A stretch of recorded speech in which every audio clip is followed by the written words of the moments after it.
France Culture, le Book Club, Antoine Léris.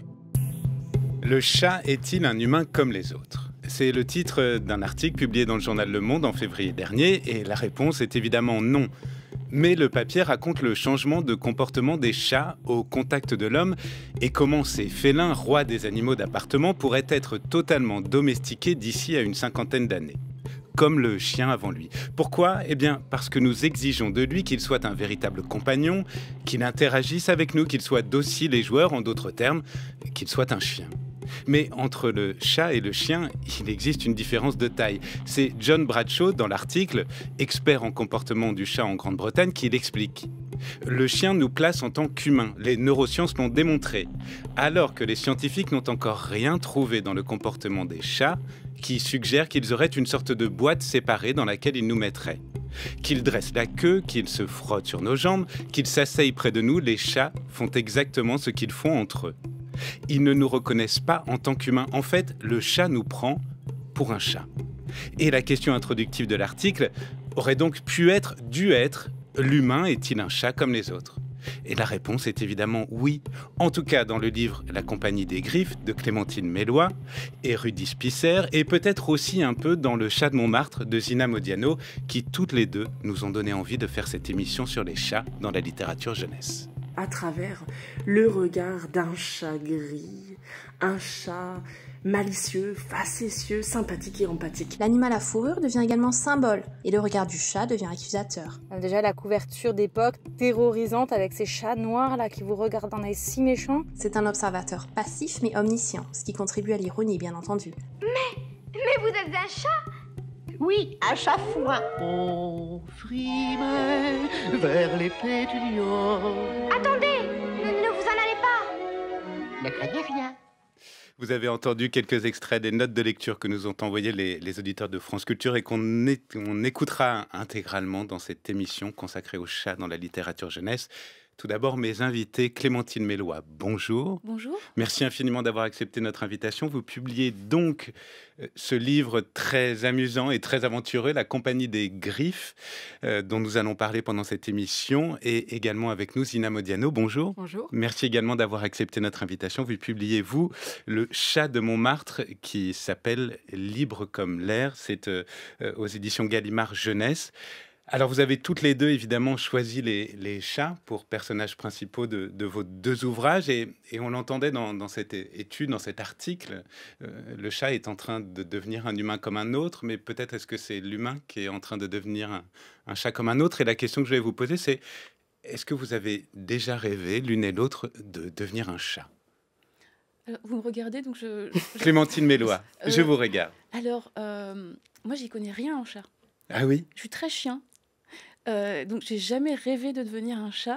En revanche, pour ce qui est de la littérature et des livres pour enfants et du récit, c'est formidable de pouvoir écrire des histoires avec des héros chats parce que ça convoque tout un imaginaire de stéréotypes aussi immédiats où on imagine que c'est un personnage malin, fier et libre. Et jouer avec ces codes-là, ça produit des histoires qui me paraissent intéressantes. Et vous, Zina Modiano, vous en avez déjà rêvé ? Non plus, parce que je ferai un peu le même début de réponse, c'est-à-dire que je ne suis pas du tout... je suis plutôt chien moi-même, mais en revanche, certains chats ont jalonné... j'ai fait quelques rencontres au cours de ma vie avec des chats qui m'ont marqué et qui ont été une source d'inspiration à chaque fois, mais des personnages presque particuliers, en fait. C'est pas le chat le chat en général, oui, c'est vrai que c'est un animal fascinant, mais pour moi, en tout cas, c'est plutôt des chats sur lesquels j'ai cristallisé quelque chose de... Et donc, si vous êtes plutôt chien, pourquoi avoir écrit sur des chats, alors, toutes les deux ? Parce qu'on écrit pas forcément avec les choses qui nous intéressent. Là, ce qui est intéressant, dans ma vie courante, je n'ai pas de chat. En revanche, quand j'étais petite, le chat botté, les contes du chat perché, le chat du Cheshire, donc on entendait là dans l'extrait, évidemment, c'est formidable. Et ce qui est bien, c'est que quand on écrit une histoire aujourd'hui, elle peut être, elle est complètement inédite, elle est nouvelle, mais si on raconte une histoire avec un personnage de chat, il y a tout cet univers-là qui est convoqué immédiatement. Et donc, il y a quelque chose de l'ordre de la familiarité, de la reconnaissance pour le lecteur. On en parlait justement avec le chat du Cheshire, et pour arriver sur justement vos livres, le chat a une fonction de guide. Il nous emmène souvent quelque part, et souvent dans des endroits où on ne serait pas allé par nous-mêmes. C'est un peu le cas de ce chat libre comme l'air dans votre livre, le chat de Montmartre, Zina Modiano. C'est vrai que le chat, il y a une notion de territoire immédiatement, c'est-à-dire un territoire qui, en général, lui appartient. Enfin, dans le cas de libre comme l'air, c'est Montmartre, c'est son territoire, et les chats en général sont comme ça. Et c'est vrai que, en fait, ce personnage, c'est un vrai chat en fait qui existe réellement. J'ignore s'il est encore vivant ou s'il n'est plus de ce monde, mais en tout cas, c'est un chat que j'ai rencontré il y a quelques années et qui m'a échappé. Souvent comme les chats le font, et donc j'ai imaginé son histoire sur ce territoire de Montmartre où j'ai vécu très brièvement, et pour immortaliser ce moment que j'ai passé dans ce quartier, je me suis servie de ce chat et j'ai imaginé sa balade dans ce territoire. Et vous l'avez donc suivi en dessin et en texte. Vous signez donc les deux. Laetitia vous a lu et elle nous a laissé justement une note de lecture pour nous dire ce qu'elle avait pensé de votre livre.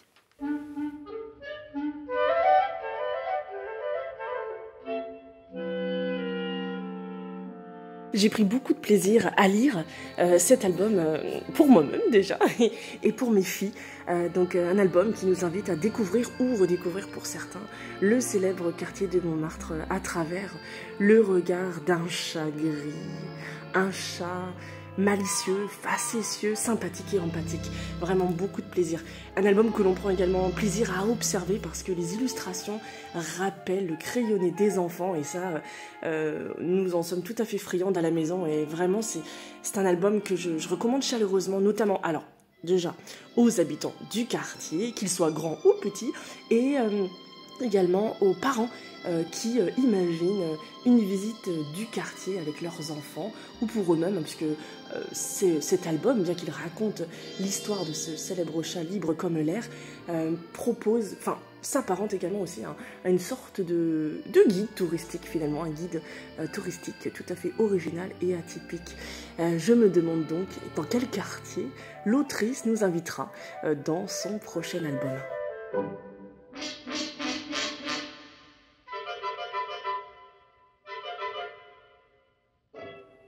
Merci beaucoup à Laetitia, qui vous demande donc, Zina Modiano, donc dans quel quartier peut-être, un autre quartier, ce chat pourrait aller visiter, ou que vous pourriez nous faire visiter dans un prochain album?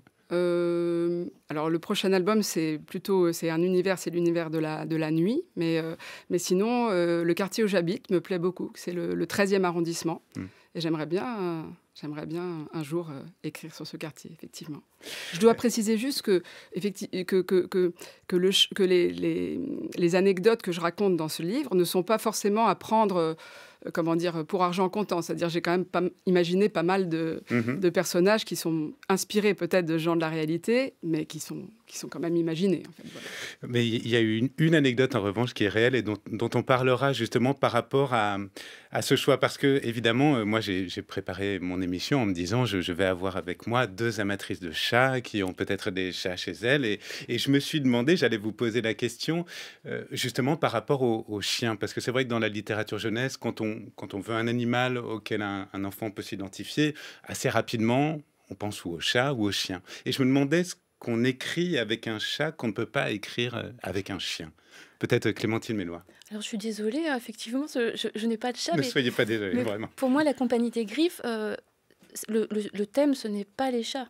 C'est un prétexte. Et en fait, les personnages de chats, il s'agit plutôt de l'histoire, du récit ou de la littérature jeunesse. Et ce que j'ai convoqué dans ce livre-là, il y a des références au Mystère de Paris, au Fantôme de l'Opéra, aux Trois Mousquetaires. Il y a l'argot des coquillards qui est cité par Villon. C'est-à-dire que c'est un plaisir de la reconnaissance, à la fois pour les enfants et pour les parents aussi qui lisent le livre.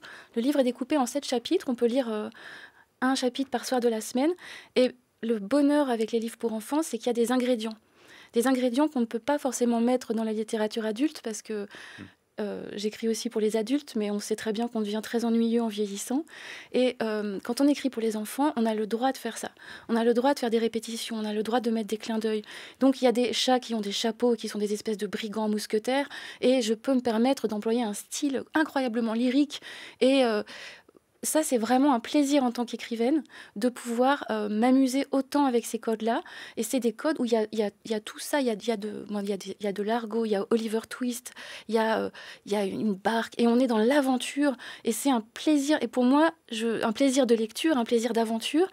Et c'est ça que je veux susciter. Pérec disait qu'il voulait retrouver quelque chose de l'émerveillement que les gens ont eu un jour en lisant Jules Verne, que les lecteurs de Jules Verne ont eu un jour, en imaginant qu'il y avait une machine capable de transporter les sons. Parce que cet émerveillement-là a existé et des milliers d'autres avec lui. Et les enfants ont cet émerveillement-là. Et nous, en tant qu'adultes, on est rarement émerveillés.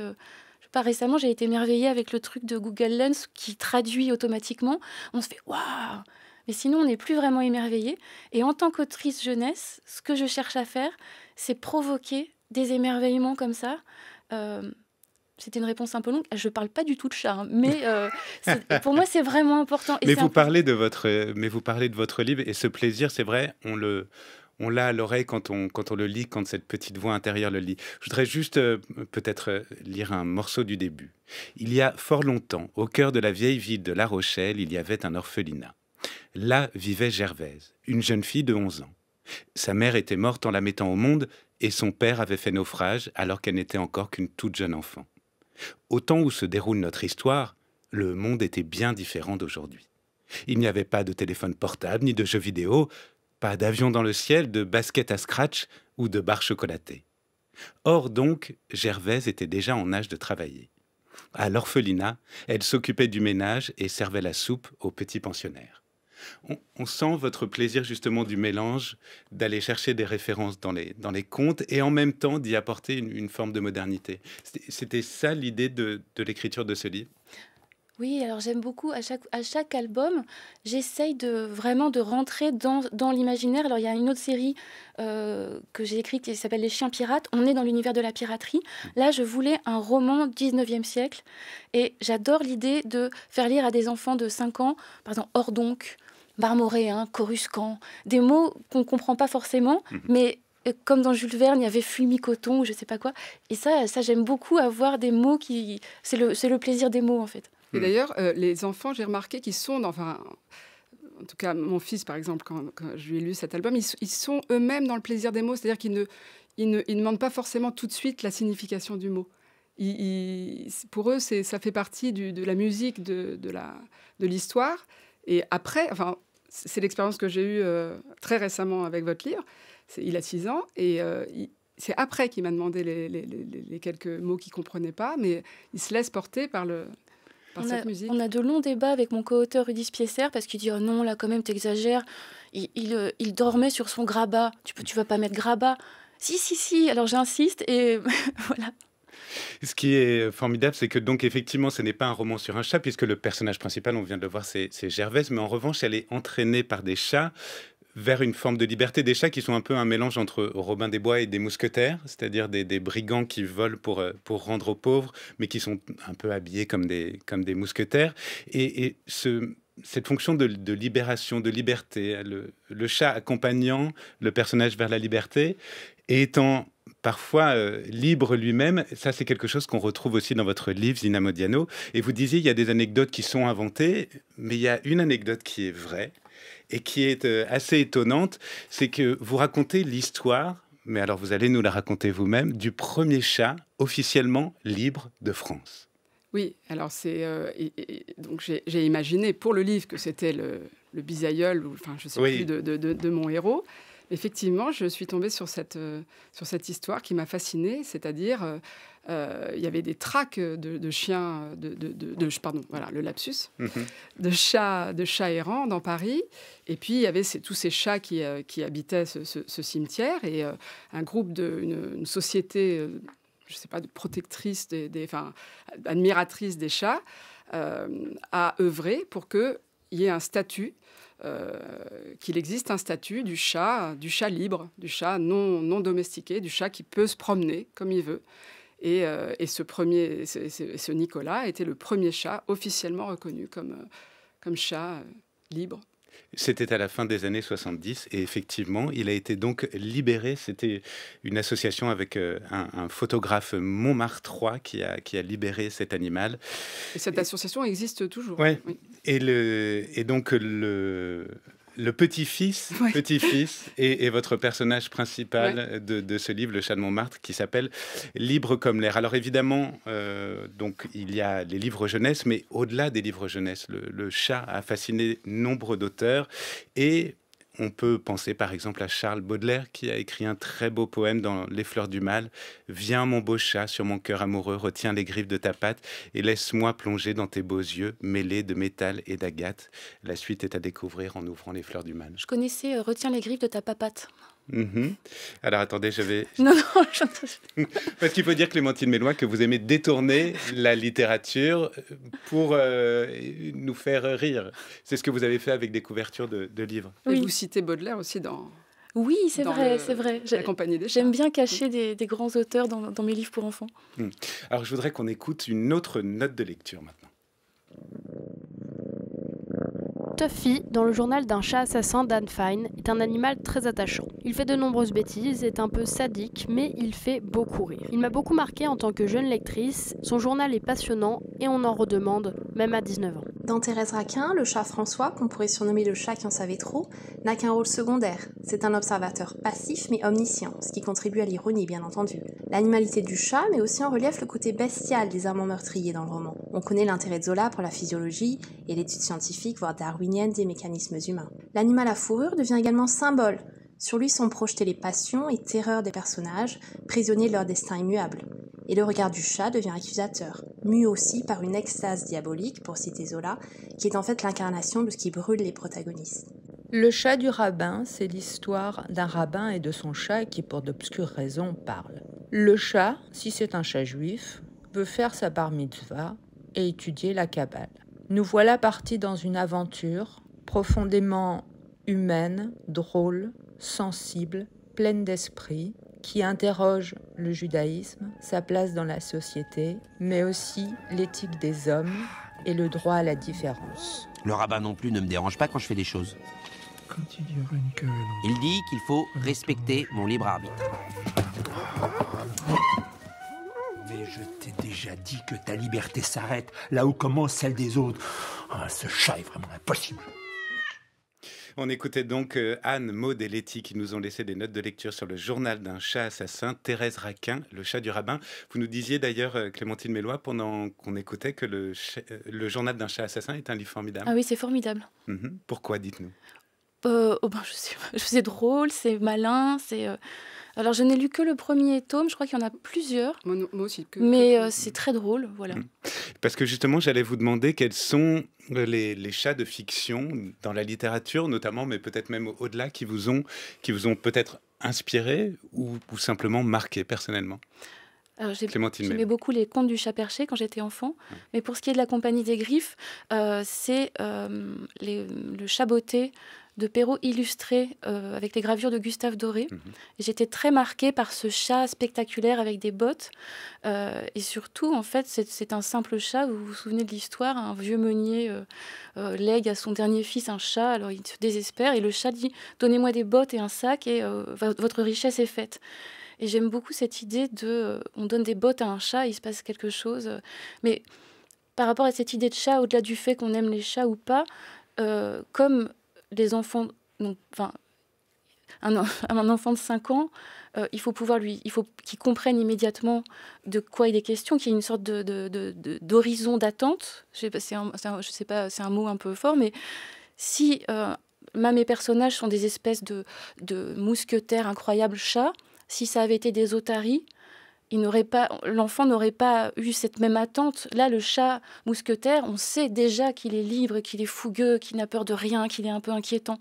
Et on a le moyen de susciter une connivence avec un enfant très jeune, parce que même un petit enfant a cette attente vis-à-vis des personnages. Vous voyez ce que je veux dire ?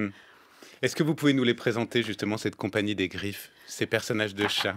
Alors, la compagnie des Griffes, on suit 3 chats en particulier parce que c'était compliqué d'en dessiner plein. Mais ensuite, il y a un trombinoscope avec plein de noms de chats. Alors, c'est Jean-Jean, Canard et la Miette. Et en fait, tous les chats dans ce livre ont des vrais noms. Ce sont des surnoms de marins-pêcheurs de l'île Dieu. Parce que j'aime bien que les personnages existent vraiment et qu'ils aient des vrais noms. Donc, il y a Boudin-Bian, Mouchenaf... Voilà. Et Jean-Jean, Canard et la Miette, ils ont chacun un caractère un peu comme les Dalton, avec le chef ombrageux, le grand sympathique. Parce que c'est pareil, c'est un plaisir quand on lit Tintin. On est très content que le capitaine Haddock soit toujours habillé pareil et réagisse toujours de la même façon. Et on a cette attente-là. Et on sait que le chef va être colérique et que le grand va être sympathique. Et ça fait partie du plaisir aussi que tout le monde se comporte exactement comme on attend qu'il se comporte. C'est ce qui fait partie du plaisir quand on écrit de la littérature jeunesse. Est-ce que justement on a tout ça en tête, Zina Modiano, par exemple pour vous, votre livre, est-ce que vous avez justement toute cette structure, toute cette manière d'aborder la littérature jeunesse différemment de la littérature pour adultes quand vous écrivez en tant qu'auteur ? Autrice. Déjà, moi, je n'ai jamais écrit de livre pour adultes. Donc, mais vous avez écrit des scénarios, je crois. Des scénarios, oui. Mais je ne sais pas. Enfin, en tout cas, pour celui-là, j'avoue que ce n'était pas exactement ma démarche. Parce que comme c'est pas parti d'un personnage, c'est pour ça que je pense qu'on est assez complémentaires. Parce que moi, je suis partie d'un personnage qui existait déjà. Il y a ce quartier... c'est pas vraiment une aventure, c'est plutôt une évocation. Il y a aussi, je voudrais parler aussi du plaisir de dessiner les chats. Je pense que ça fait partie aussi beaucoup du fait que, je pense que c'est très important parce que dessiner un chat, c'est pas comme dessiner un chien. Alors qu'est-ce qui est différent, je sais pas, il y a une forme de tu sais que j'adore les chiens, mais il y a une forme de peut-être de sensualité du geste, enfin je sais pas comment expliquer. Là, je suis en train de faire des gestes, je suis en train de faire je sais pas voilà les moustaches voilà donc voilà, je pense que c'est un livre qui est autant destiné aux enfants qu'en fait aux adultes. Enfin c'est la différence entre nos deux livres, mais c'est une autre façon de décrire. Enfin, je m'adresse aux enfants, mais pas sous une forme d'aventure aussi structurée et rocambolesque. Ce qui est important de préciser, c'est qu'on écrit pour les enfants, mais nous-mêmes, nous ne sommes plus des enfants, malheureusement. Et dans l'imaginaire collectif, souvent, c'est vous écrivez pour les enfants, donc vous écrivez des petites choses sans réfléchir. Oh là là, on écrit pour les enfants. C'est facile d'écrire pour les enfants. C'est facile d'écrire pour les enfants. Ça peut être l'idée qu'on peut se faire. Et pourquoi pas ? En fait, moi, ça m'est égal qu'on pense que c'est facile. Or, c'est vraiment une façon de construire. Et un livre pour enfants, ce que disait Roald Dahl, c'est si l'enfant, ça lui plaît, il faut que ça survive à 50 lectures. Et... Bon, on sait très bien qu'au bout d'un moment, les parents en ont ras-le-bol de relire l'histoire voilà. Et donc, il faut que ça marche. Et ce truc de relire et relire, on l'a encore en tant qu'adulte. Quand on chante des chansons à tue-tête ou on récite des poèmes, on a encore ce plaisir-là. Et donc, c'est quelque chose qu'on connaît et il faut que ça marche pour les enfants. Donc, c'est vraiment une construction qui demande réflexion. Enfin, c'est pas pour dire... Oh là là, c'est quand même du travail, mais quand même. C'est quand même du travail. Bien sûr. Et une des choses qui doit vous faire, je pense, sourire ou qui doit, parfois être étrange à vivre, c'est que c'est à la fois beaucoup de travail, un travail très sérieux, une véritable réflexion, et à la fois par expérience, pour avoir lu avec mon fils, moi aussi. Son personnage préféré, c'est Miette, parce que Miette, on ne sait pas s'il a une pomme de terre dans la bouche ou s'il ne sait pas parler, c'est-à-dire il termine ses mots en huche ou en h ou voilà exactement. Antoine Huche. Voilà exactement. Et je ne sais pas comment vous le vivez ça justement. En fait, comme c'était des brigands, j'aime vraiment bien c'est comme les œufs de Pâques cachés dans le jardin. J'aime bien cacher énormément de choses, et pour les enfants et pour les adultes, avec des références qu'on n'est pas obligé de saisir. C'était des brigands, donc j'avais envie qu'il y ait un des personnages qui parle avec de l'argot des brigands, parce que ça existait, l'argot des coquillards, justement, dont je parlais. Je sais pas, c'est resté d'ailleurs, les quilles, les jambes, ça vient de l'argot. Il y a le louchébem des bouchers, il y a, je sais pas, les jeunes, parce que je suis très vieille, disent les darons. Oh, vas-y, mon daron. Donc, ça existe et ça fait partie du plaisir du langage. Mais là, j'ai inventé un argot absurde que les enfants peuvent reprendre facilement. Donc, j'aimerais bien que des enfants s'amusent à dire « Salut, on va prendre le petit déjeunuche ». Et comme ça, voilà. Ça arrive. Au bout de la 50e lecture, voilà, ça risque d'arriver. En tout cas, mon fils s'est beaucoup entraîné à dire « chasser chat avec chance et panache ». Qui est la devise donc de cette compagnie des griffes, des brigands, qui rendent aux pauvres ce qu'ils volent aux riches, puisqu'il y a effectivement un tout petit sous-texte. Clémentine Mélois. Ah oui, alors j'aime pas du tout dire « Ah, quelle morale vont retenir les lecteurs ?» parce que ça fait comme si c'était un piège. On lit un livre aux enfants. Quand j'étais enfant, si on me lisait un livre où il y avait une morale, je me disais « Oh là là !» c'est un piège, on veut pas me raconter une histoire chouette. Mais bon, il faut quand même que les personnages, on puisse s'attacher à eux. Donc il y a un vrai méchant qui s'appelle Tranche-Tête, et lui, il est épouvantable et tout, c'est un ogre. Mais quand même, il faut qu'il y ait une petite morale pour la forme, quoi. Et vous, Ina Modiano, les chats, peut-être des chats de fiction qui vous auraient marqué ou qui vous auraient inspiré pour ce chat-là. Il y en a évidemment un qui apparaît dans le livre. Oui, et il y a aussi ce chat noir du cabaret de Montmartre, puisque c'est une promenade dans ce quartier de Paris. Quels sont les chats peut-être qui vous ont marqué ou inspiré? Évidemment, le chaboté, bien sûr. J'avais lu un petit conte de Zola, qui c'est parti d'un recueil qui s'appelle Le Conte à Ninon, et qui en fait justement parlait de ces deux aspects du chat. Le chat libre comme l'air, et qui est farouche, et le chat domestiqué.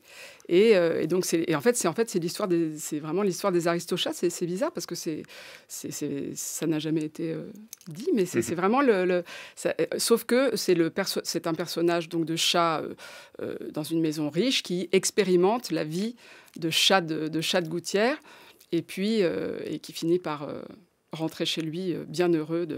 Et donc il y a les deux aspects du chat qui dialoguent, et parce que j'ai retrouvé cette petite nouvelle, et la dernière phrase du conte de Zola, c'est « Voyez-vous, a conclu mon chat, en s'allongeant devant la braise, le véritable bonheur, le paradis, mon cher maître, c'est d'être enfermé et battu dans une pièce où il y a de la viande. Je parle pour les chats. » C'est très étrange parce que c'est pas du tout l'idée qu'on se fait justement de ce personnage. Il avait des comptes à régler avec les chats, à mon avis. Sans doute. Alors l'autre chat du conte dit « Les chats libres n'achètent jamais au prix d'une prison votre mou et votre coussin de plumes. Adieu. » Donc voilà. La liberté et le chat. Enfin, effectivement, il porte ça en lui, ce chat, mais il porte aussi parfois une forme d'inquiétude. Je voudrais qu'on écoute Lucie. Pour moi, le roman jeunesse autour des chats par excellence, c'est Les Chats de Marie-Hélène Delval. Déjà, la couverture d'époque terrorisante avec ces chats noirs là qui vous regardent d'un œil si méchant. Le contenu terrifiant. Je pense que j'ai pas pu croiser un chat sans avoir l'impression qu'il complotait contre moi pendant au moins 2 ans. Mais ça va, je suis guérie. Ça va, elle est guérie. Mais c'est pour dire que c'est vrai que vos personnages de chats sont, disons, plutôt invitants, gentils, accompagnants, mais il y a aussi, le chat porte aussi cette part d'inquiétude, quand même. Je vous vois opiner du chef, Zina Modiano. Non, c'est parce que c'est vrai que les personnages de chats, mais surtout dans la littérature adulte, il y a des personnages de chats absolument terrifiants. Enfin, par exemple, dans le Maître et Marguerite, le chat, Behemoth, le personnage du diable. Il est absolument... Enfin, il est très drôle, mais en même temps, il fait très peur. Et puis, c'est vrai, il y a toute une littérature avec des chats qui sont... Oui, Catwoman, par exemple, elle est redoutable. Elle vous fait peur, Catwoman, Clémentine Méloin? Est-ce que vous avez comme ça justement ces images? Parce que dans les stéréotypes dont vous parliez, que porte le chat, il y a le côté chat noir, portant malheur, chat annonciateur de mauvais sorts. Non, mais en fait, j'ai vraiment utilisé des personnages de chats de façon totalement intuitive parce que je trouvais qu'ils incarnaient bien des brigands un peu inquiétants et tout ça, mais j'ai pas théorisé sur les chats, ce qui est terrible pour répondre à vos questions d'ailleurs, mais je me pose pas la question, c'est juste de ce que ça évoque alors que les chiens sont, pour moi, j'imagine qu'ils sont extrêmement sympathiques, ils sont toujours très contents, et c'est un autre caractère d'un point de vue, c'est des stéréotypes, hein. Mais le stéréotype du chat, c'est ça, il est inquiétant, il est sympa, puis il peut griffer. D'ailleurs, ça me fait un peu peur, les chats. Mais voilà. Oui, ils sont imprévisibles. Mais il y a un auteur jeunesse qui réconcilie les deux. Je ne sais pas si vous connaissez cet album. C'est Tommy Ungerer dans l'album Flix. C'est l'histoire, tu connais? Non. C'est l'histoire d'un couple de chats très prospères, des commerçants, qui finissent enfin, ils ont du mal à avoir un bébé, mais finalement, la dame tombe enceinte. Et quand elle accouche, c'est un chien qui naît. Et donc, il y a toute l'histoire de ce chien qui est élevé par ce couple de chats. Et lui-même va à un parrain qui est un chien, donc il est admis dans une école pour chiens, puis dans une université pour chiens. Et il tombe amoureux d'une chienne. Ils se marient et puis ils ont un bébé. Le bébé est un chat. Donc c'est assez étrange, mais bon, ça réconcilie peut-être les deux. C'est effectivement peut-être une lecture à conseiller pour nos auditeurs qui nous laissent donc des notes de lecture également. Et ils nous ont parlé de votre livre, La Compagnie des Griffes. C'est Élodie qui nous a envoyé cette note de lecture. La Compagnie des Griffes de Clémentine Mélois est un ouvrage jeunesse qui m'a particulièrement interpellée, car il mêle aventure et valeurs essentielles.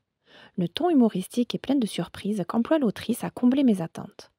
Ici, l'héroïne se bat pour sa liberté et souhaite faire le bien autour d'elle. J'ai été très attentive à la volonté de transmettre un message de solidarité, d'aide et de soutien envers les personnes nécessiteuses et victimes. Mon fils de 7 ans a apprécié l'esprit d'équipe de la Compagnie des Griffes, ainsi que leur souhait d'intégrer une nouvelle personne dans le groupe. Je trouve que cette histoire permet de soulever de nombreux points sociétaux. Le tout avec une pointe comique que mon enfant et moi-même avons savourée. Désormais, je souhaite savoir si l'autrice se prépare à écrire une suite ou un nouvel ouvrage jeunesse. Miaou, miaou, qu'en dites-vous? Alors Clémentine Mélois, est-ce que vous vous préparez à écrire une suite de La Compagnie des Griffes? Alors, c'était pas prévu, mais peut-être... avec Rudy Spiesser, on a une série, c'est Les Chiens Pirates. On a des livres tout seuls, enfin juste une histoire. On avait Radio Banane.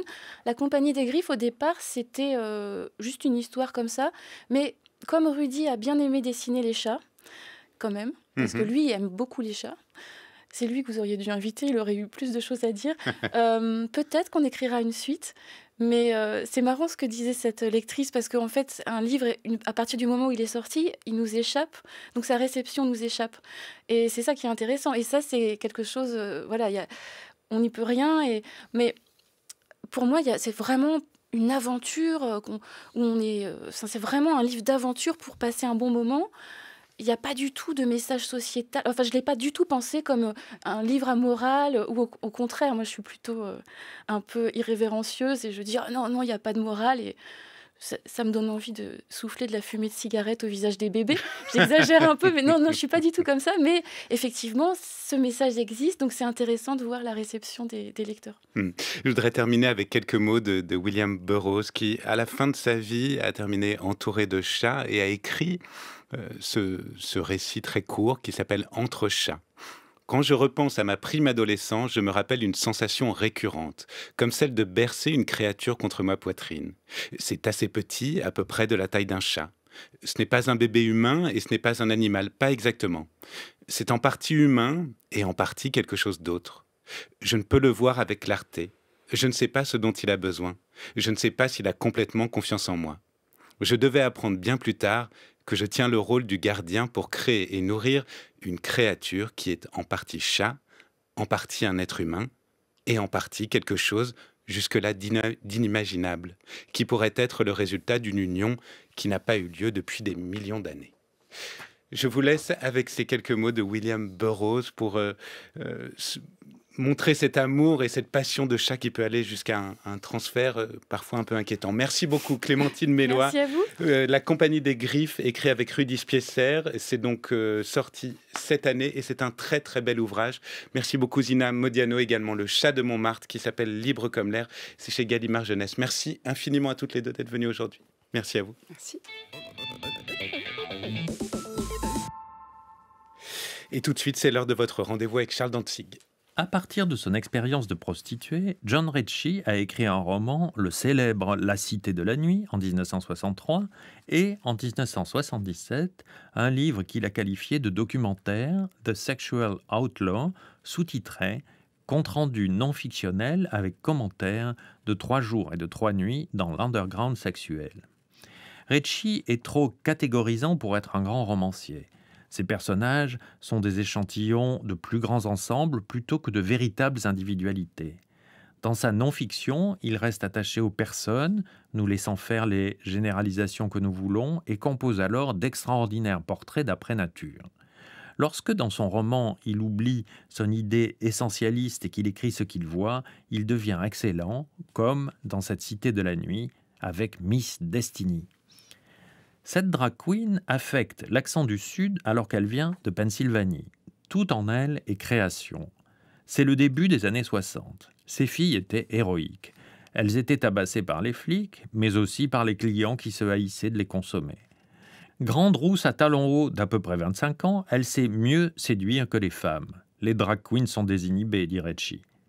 Elle amène le narrateur à une fête très désordonnée dans son petit appartement de Los Angeles, scène à classer dans une anthologie avec la fête de Gatsby le Magnifique et le bal d'Anna Karénine. Miss Destiny est très pointilleuse sur le protocole, c'est bien normal pour une reine. « Miss Destiny », répond-elle à ceux qui osent l'appeler Destiny tout court. Elle a été chassée de la maison familiale par son père, puis par un oncle, puis par un camionneur qu'elle fréquentait. Une drag queen est toujours une œuvre d'art en train de se faire, du malheur combattu avec du rire. Un condensé du mot drag queen se trouve dans la réplique de Miss Destiny, un jour qu'elle a des ennuis avec la police. « Je veux bien qu'on me coffre parce que je me fais passer pour un homme, mais pour une femme, vraiment !» Lettrée et bonne lectrice, Miss Destiny cite Shakespeare. Quand, la nuit de la fête, le narrateur sait répondre à une question qu'elle lui a posée, elle est émue et s'exclame « Marry me, please dear »« Épouse-moi, cher, je t'en prie. Ah, je suis comme elle, prêt à épouser toute personne qui connaîtra Desdémone. » Il est si difficile d'avoir un interlocuteur décent quand on aime la littérature. Merci Charles Dantzig et merci à toute l'équipe du Book Club, Oriane Delacroix, Zora Vignet, Jeanne Agrapard, Didier Pinault et Alexandre Alaj-Begovic qui ont préparé cette émission. Thomas Beau la réalise et à la prise de son, c'est Ruben Karmazine. C'est l'heure de l'épilogue de cette émission que nous avons consacrée au chat. Une machine capable de transporter les sons. Mais on n'a jamais vu un chat avec des bottes. Eh ben, vous en verrez un. Et pourquoi des bottes? Pour ressembler à un grand seigneur. Et les chats, en général, sont comme ça. C'est pour ça que Whiskas Chaton est plein des bonnes choses qui sont bonnes pour votre chaton qui est plein de vie. Ça a l'air dégueulasse comme ça à première vue, mais c'est plein de bonnes choses qu'on peut pas comprendre, nous, humains. Je parle pas du tout de chat, hein, mais... Les chats, c'est vraiment des branleurs. C'était un communiqué du CCC, le Comité contre les chats.